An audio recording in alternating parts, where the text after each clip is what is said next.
De Frieske boerzem is het grootste oneerslettensysteem van marren, kanalen, veerten en sleerten van Nederland en is wel 14.000 hectare groot. Dit boerzemstelsel wordt beheerd door Wetterskip Friesland en leidt in haast de hele provincie Friesland en voor een lidspart in de provincie Rijnland. Het te volle onwetter in de Frieske boerzem viert het Wetterskip oor via gemalen en spuisluizen naar de Waadzee en de IJsselmar.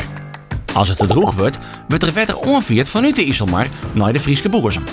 Maar hoe krijgt het voor elkaar om voor voldwaande oor en oorvier van wetter te zwaarjen en dan onderwijls ook nog het wetterpeil in zo'n enorm gebied op zo'n 52 centimeter onder NAP te houden? Ja, dat is net zo simpel. Want jonken oor en oorvier van wetter broeken we de boerzem ook nog voor skipveert, landbouw, natuur, visserij, bebouwing en recreatie.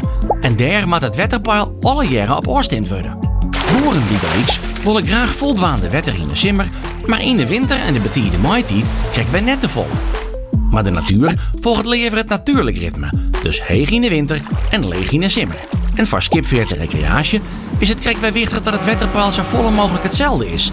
Want oorskist, diggerlijks, en niet een net meer onder een brei droog. En ja, dat moeten wij net ha. Ekviskers horen graag dezelfde wetterstoren aan.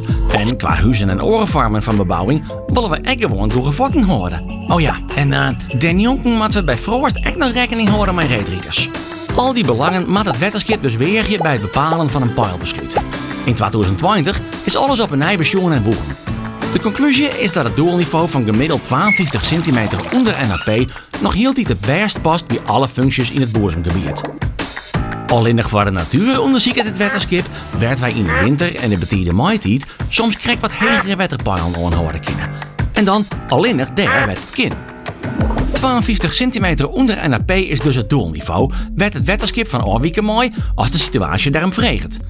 Als er een soort delslag verwacht wordt, verleegt het wetterskip de wetterstoorn om wanneer het eerst het meer wetterbergje te kennen. Als het heel droog is, verheegt het wetterskip krijgt de wetterstoorn van de boerzem, zodat er meer wetter is voor biggeliks landbouw en natuur. En boven dat is het vanzelfs neer al exact 52 centimeter onder NAP, om wie te maken hebben we met windwerking. Wind kan wetter omheen truwen naar een hoger wetterniveau. En omdat de wind meest uit het zuidwesten komt, verneem je in de Frieske boerzem dat het wetter bij Starem vaak wat leger is en bij Dokkum en Nijenzielen wat heger. Het wetterskip kan, aan de hand van lange termijn waarversissings, computermodellen en de actuele wetterpeilen berekenen je wat er nodig is om het doelniveau van gemiddeld 52 centimeter onder NAP te handhaven.